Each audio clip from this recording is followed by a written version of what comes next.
vais passer à ma deuxième question. Allez-y. Est-ce que le musulman qui ne connaît aucune autre sourate à part la Fatiha peut utiliser la Fatiha pour toutes ses rakas?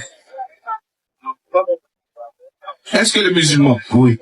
qui ne connaît que la Fatiha, peut utiliser cette Fatiha, même Fatiha pour toutes ses prières? Oui. Et même quand un musulman connaît d'autres sourates à part la Fatiha, peut aussi utiliser la Fatiha comme sourate pour toutes ses rakas, des prières quotidiennes. Le prophète alayhi salatu wa salam a déjà répondu.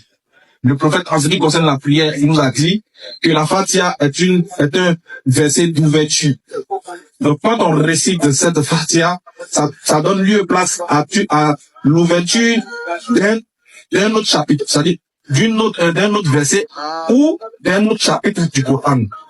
Donc, la Fatiha seulement ne suffit pas. C'est pour toutes les prières. Pourquoi? Parce qu'il y a des prières qui se font à haute voix. Et cette prière, par exemple, de Maghrib et de Yusha, qui se font à haute voix, quand tu seras en train de réciter le Coran, après la Fatiha, il est recommandé d'ajouter d'autres versets du Coran ou d'autres chapitres du Coran que tu connais. Même si c'est deux chapitres, deux versets que tu connais, tu peux les réciter en attendant de pouvoir apprendre d'autres pour compléter encore la science pour que ta prière soit convenable.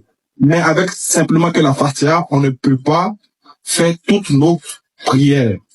Ça, le prophète a été clair sur ce sujet. Mais il y a parmi les prières, il y a deux prières, par exemple, qui se font à voix basse. Ces prières-là, par contre, certains savants disent que ces prières-là, tu peux le faire avec uniquement que la Fatiha, mais quand il s'agit des prières à haute voix, tu es obligé d'ajouter d'autres sourates dessus. Vous voyez la réponse que ce voyou vient de donner à Kara. Il a menti, hein.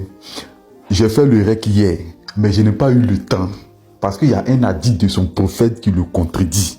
Donc ce rec-là, hier je l'ai fait. Mais je n'ai pas eu le temps de poster la vidéo.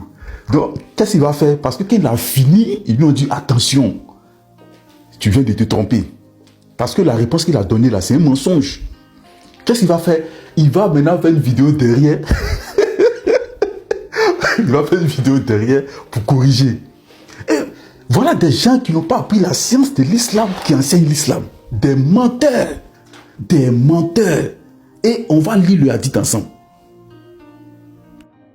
Donc vous voyez là, c'est la source en question. Hadith du jour, la prière est valable même si l'on récite uniquement la sourate Al-Fatiha. Donc le musulman lui a demandé, est-ce que un musulman peut faire la prière avec uniquement la sourate Al-Fatiha? Il a dit non, que son prophète m'a déjà réglé. Donc il a compris son erreur et il est revenu rapidement. Il est venu rapidement parce qu'il sait que derrière il y a le trône. Voilà, c'est ici. Les gars ont dit donc que, ils disent ici, c'est-à-dire la sourate Al-Fatiha qui est nommée la sourate d'ouverture, la mère du Coran. C'est-à-dire que le fait de ne réciter que la sourate Al-Fatiha est suffisant pour que la prière soit valable. Et il était sûr, tout et tout. Et voilà, des gens qui n'ont appris aucune science.